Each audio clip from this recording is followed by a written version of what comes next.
This week, this episode, we are talking about the new buzzword, which is food noise. I don't know whether it is new or it's just new to my radar.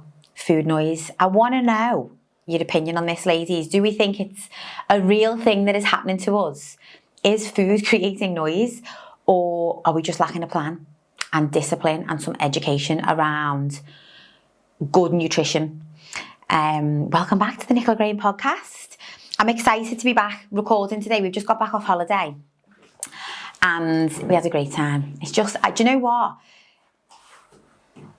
I know it's not everyone's cup of tea, but I absolutely love all being in each other's pockets 24/7. Sleeping in the same room, going for every meal together. Just, it's what I miss most when the kids are in school, or, you know, when we're just on that normal grind routine. So that's just the best part of holidays for me. And I was listening to a podcast. This can be my unfiltered for this week. A little bit of a recap on my holiday, but I was listening to a podcast from like a fellow female entrepreneur who I also know her, and she was saying, you know, when she goes on holiday, she still has to take time out in the day for herself. She was like, I just have to. I'm not built to be around my kids 24/7. I've realised I cannot operate in that way. And you know what? I was listening to it and I was thinking, good for you. Like, good for you if you know, if that's what you know keeps you at your best. It was a good point that she was making.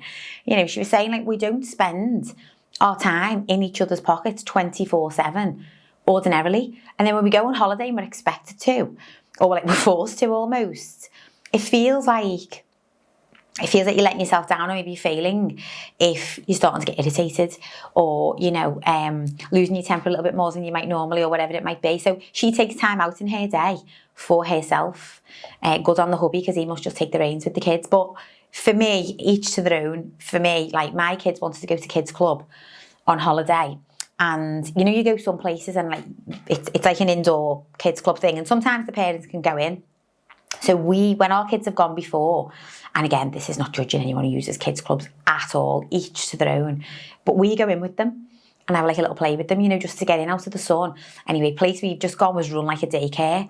So you had to book a certain slot. You had to drop off. You had to pick up. Couldn't go in. None of that.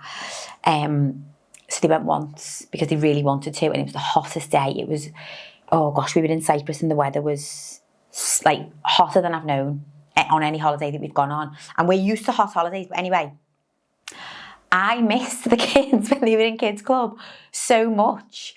Like, me and my husband both did. Like, we spent time obviously together. We actually sat in the kids pool.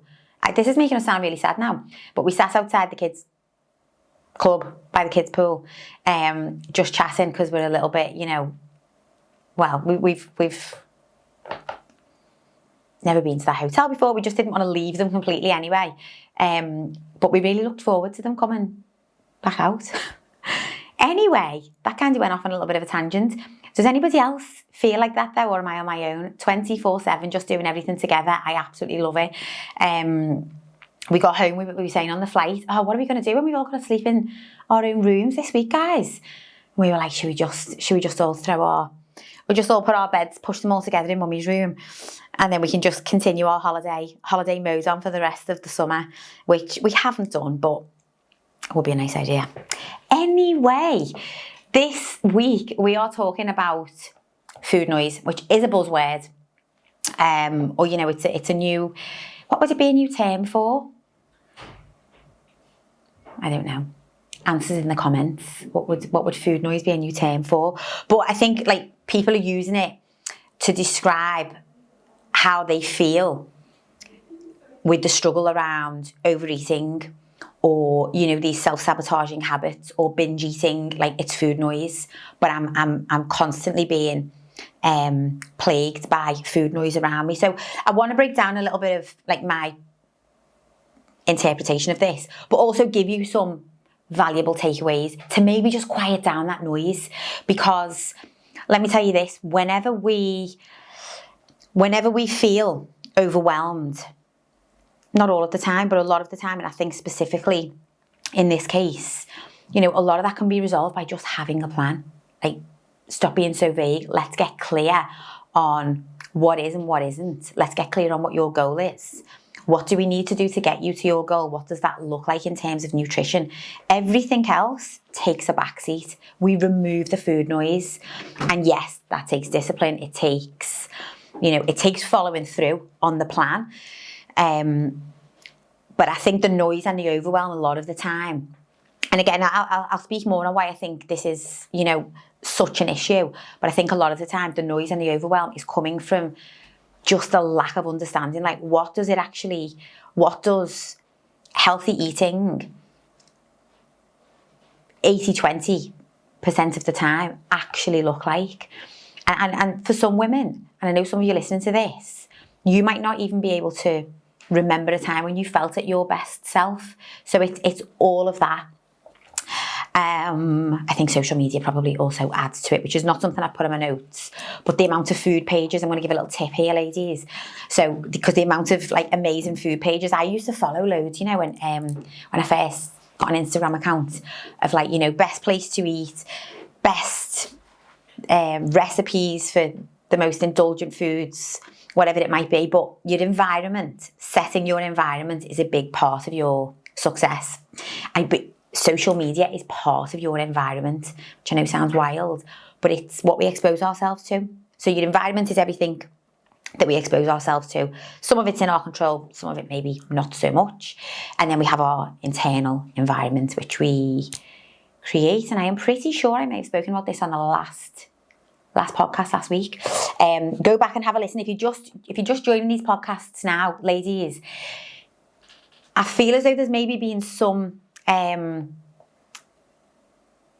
build up. Each week we're sort of we're habit stacking one thing on top of the other. So go back and have a little listen to those that you've missed. But yeah, your environment. If you're on social media, and there's actually scientific research behind this, I don't know the specifics, but if you see something visually, it can have the same impact of we go into a restaurant, okay, we might smell, I don't know, the garlic or whatever it might be, okay. You have your intentions set, you know what you're ordering off the menu, but then you see the person's meal next to you. That can instantly trigger your cravings, and it can impact your decisions and your behaviour because of a visual. Now imagine if we're exposing ourselves to that on social media all day. I was working with a client not long ago, and we got to the crux of her explore page was basically all of these best burger restaurants, best pizza, this, that and the other, because that was what she liked to do. She liked to go to foodie places on her downtime, but she also had this fat loss goal. And I said, okay, but you've got to consider every time you're picking up your phone, you're not obsessing about food, but it's being put in front of you, and it's not the healthy whole food recipes. It was the indulgent stuff. It was the donuts, the pizza, as I say, maybe all the best fakeaways or whatever else it might be. And that's okay from time to time, but we've got to, if we're not aware of this, awareness is the key. It's the key driver to your success, because if you are aware of something and you still choose to go against it, that's a decision. But if you're not even aware of it, then of course it's going to create noise. Okay. I'm going to refer back to the notes because I can already feel myself just digressing wildly here. But yeah, let's talk about the real issue, which I think is that you're not broken. You're not addicted to food, but maybe prior to now, everything that you've tried has required you to heavily restrict, cut out complete food groups, undereat, which definitely leads to obsessing over food, okay? My ethos, and definitely what I advocate, is slow, steady journey. We work from the ground up. We are looking at habits, behaviours, mindset, environment, identity. The fat loss comes as a part of shifting all of that. But if you're just going to jump straight in at the deep end, okay, I want to drop 3 dress sizes, I've got 6 weeks to do it, just give me the best diet plan. There will definitely be a whole group of people out there who are just going to stick you on 1,200 calories. And yes, if you can survive on 1,200 calories for 6 weeks, guess what? You're going to drop 3 dress sizes. Absolutely. No shit, Sherlock. But you are going to be battling with a hell of a lot of food noise. And then at the end of those 6 weeks, When you've achieved that outcome, guess what happens? You go back to normality, because 1,200 calories is not sustainable. And you're back where you started. And so we've done nothing about this food noise. And so we feel then that it's us, that we're the problem. We're broken. I just can't lose weight for whatever reason. My metabolism's slow. I've got big bones, whatever it is. But a lot of the time, and I don't know whether I'm sounding very empathetic in what I'm saying here, but what I'm trying to get across is that I do believe that a lot of the time, it's not our fault. It's, you know, we've bought into these big companies, whether it's Weight Watchers, Slimming World, whatever it is, that has vilified certain foods. You know, it's I don't know what club it is. It might be Slimming World, where you've got to go and is that still going? And you've got to go on a Wednesday at 6 o'clock and stand on a scale, and the whole room either claps for you, or I don't know. What's the other alternative if you haven't lost any weight? You get a bit of a frown off the instructor or the teacher or whoever it is. Like, it's just wild times, the amount of things that can impact our weight on scales. Never mind at 6 p.m. in the afternoon. So you've tried and tested all of those things, and you're feeling as though it's you. You're the problem. You are not. Let me tell you, you are not. And we can absolutely do something about all of this food noise. But it's not a quick fix. It does get louder when your plan is vague. The food noise is going to get louder. It's going to feel so much more overwhelming when you have no plan for yourself. Again, go back and listen to the episode around navigating summer. If you're listening to this, but in the middle of the summer holidays, so if you're off with the kids, and you're already feeling like, oh gosh, I've just lost the reins completely. And in our minds we go, do you know what, it's the summer holidays. Kids are off. We're going here, there and everywhere. We've got days out. Excuses. Like, sorry to call it for what it is, but you can absolutely create a plan for yourself. But it means you've got to take time for yourself. And you've got to get comfortable with that. And it will feel uncomfortable. Because it might negotiate with, you know, the chill out time or the scroll time or whatever it might be, because you've got to prep your food for tomorrow. But if we're going to leave ourselves a chance, and we're going to be willing to have a vague plan, then we're going to be met with, I've come to the cafe hoping that I was going to get the healthy option because I had no plan for myself today. But now all there is, you know, crappy white bread sandwiches and donuts and pizza and chips. And it's like, okay, but we need to have a plan, because vague equals more and more and more of this food noise. And then the hard thing is, I think it's now being normalised, this buzzword. So if we're battling with food noise, we feel that like, oh yeah, but it's a normal thing, because isn't everyone? And so we, in our own little bubble, then feel like, do you know what, to be fair, at least I'm not on my own in this battle, so I'm just gonna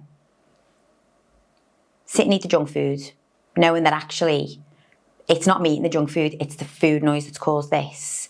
Like, and again, I know that might sound a little ruthless to say, and I really don't mean to come across in that way, but I also feel what us women need is a bit of direct truth sometimes, because there's enough people out there trying to wrap everything in a big pink shiny bow and say, guess what, you can do all of the things and eat and drink and do all of these things to your heart's content and still achieve the optimal health and the great physique. And it's like, yeah, to a degree, but we've also got to get clear, like the food industry is growing by the minute. More and more junk is getting added to foods that, like, maybe 10 years ago had 3 ingredients and there's now got 20 ingredients. Like, it's ignorant for us to ignore that. We've got to be switched onto it.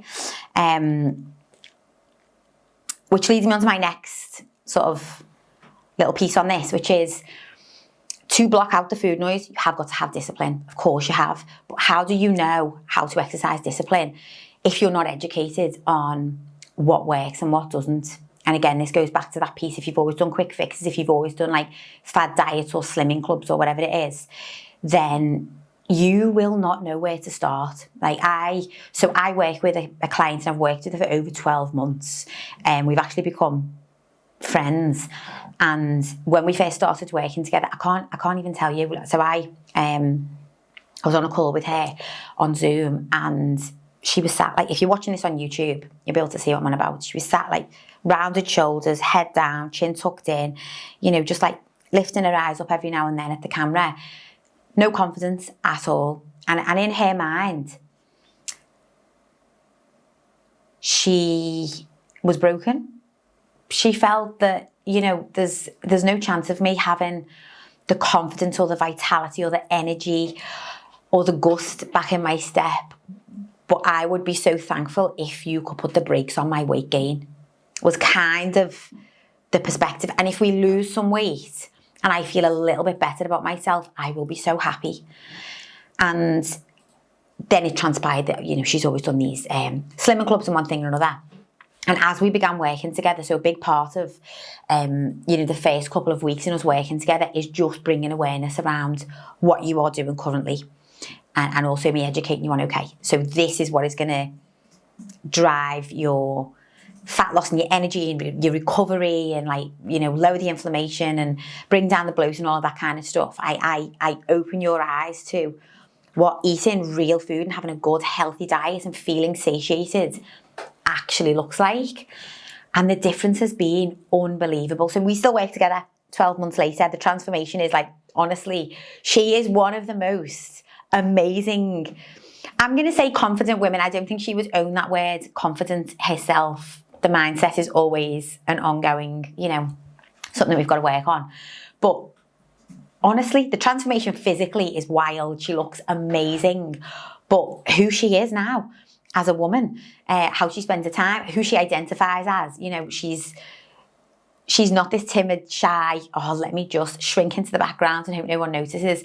She's at the front and she owns who she is and what she's about and her habits and her behaviours and the fact that she, wants to improve her health and all of that.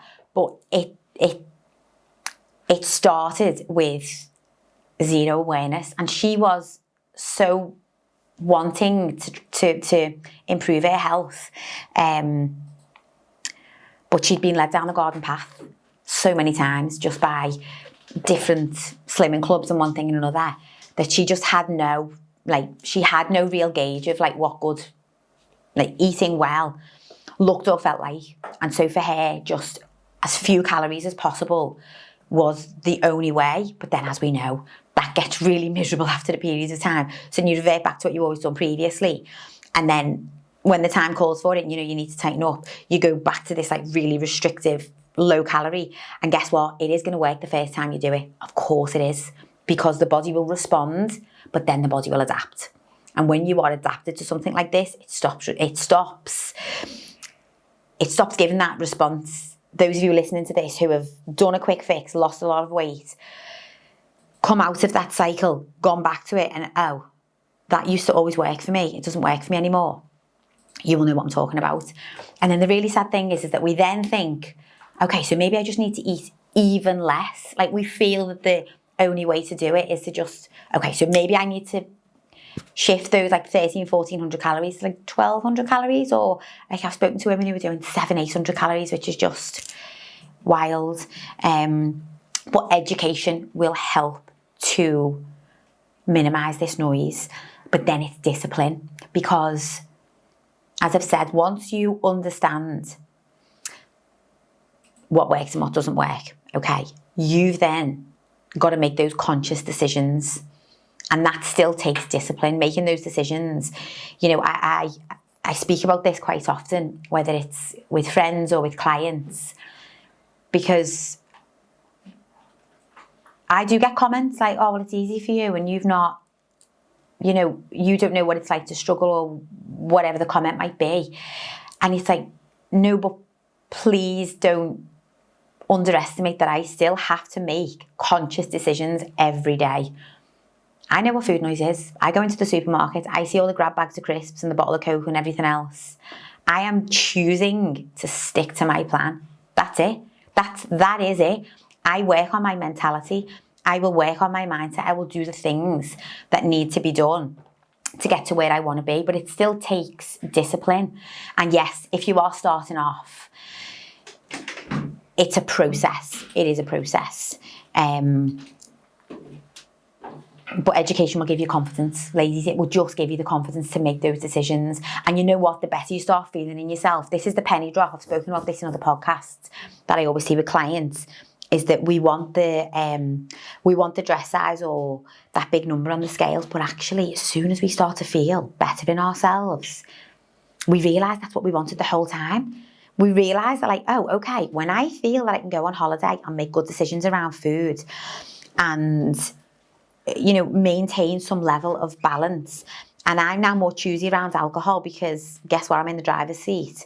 You will be less concerned about that scale number because that feeling, that just, it can't be fast tracked. It can't be bought. You gain that with educating yourself and you build that confidence.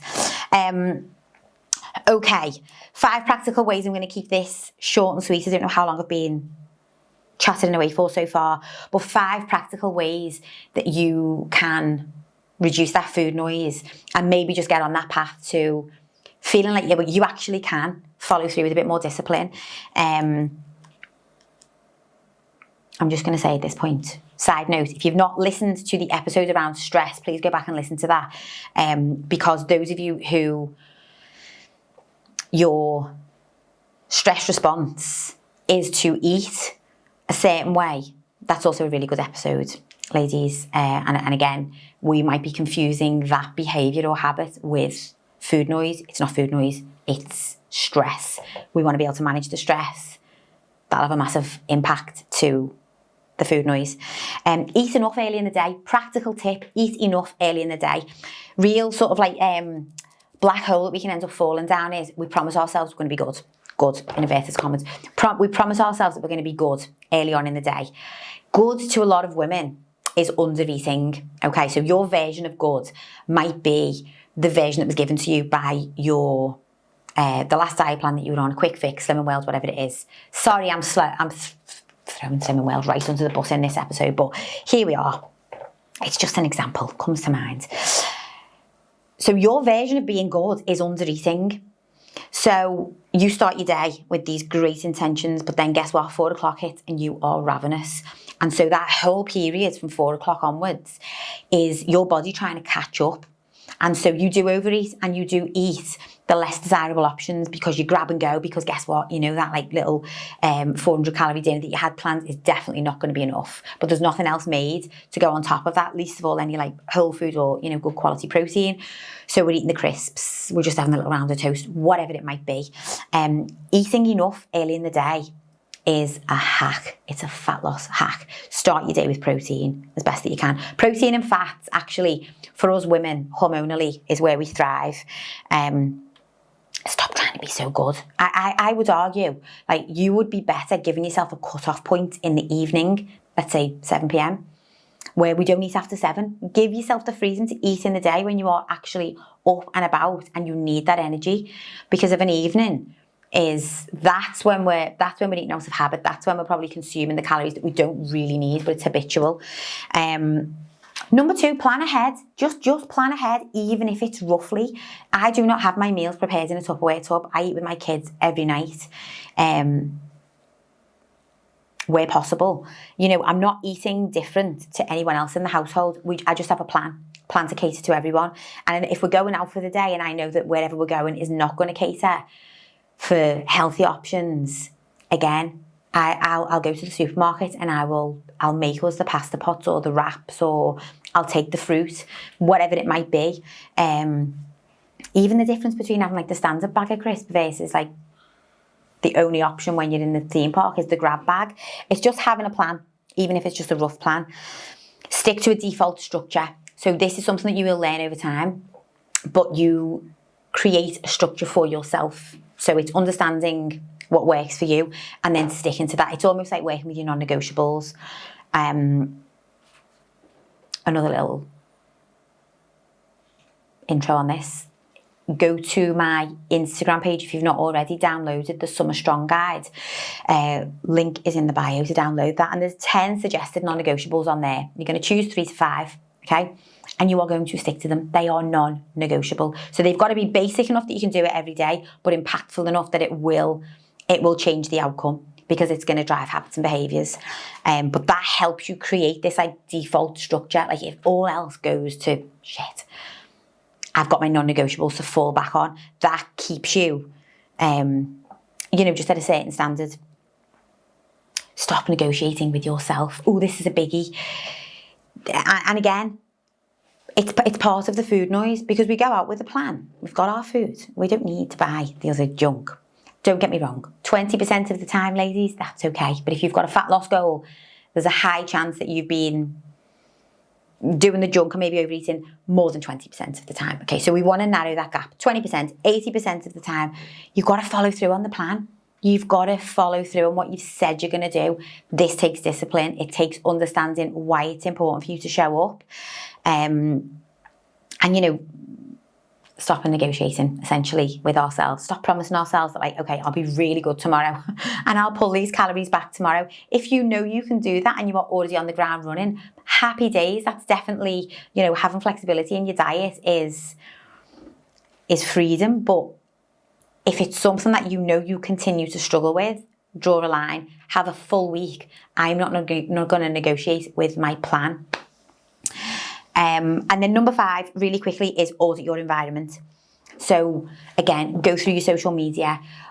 Simple things like look at how you place foods in your food cupboard, for example. So like a little tip I always give to my clients: have a fruit bowl out. So your environment, you're hungry, the fruit is the visual. Perfect. If you open the cupboard and your favourite bag of chocolate or whatever it is right in front of you, guess what? That's the first thing you're going to eat every time. If it's up out of the way, it's in a cupboard that you don't really open, unless you purposely go to get the chocolate, makes a difference. So setting your environment up for success can be a big one, because again, food noise at home. Well, if that's the struggle, then that's well within our control. That is well within our control. And yes, I think I've been recording for just over 30 minutes. So I'm going to wrap this episode up here. I hope that this has been helpful, guys. I would love to know if you struggle with food noise. Has this resonated? Have I hit the nail on the head with anything that I've said here? Has it been what you needed to hear? Let me know. Drop me a message, drop me a DM. And I will look forward to catching up with you all on the next episode.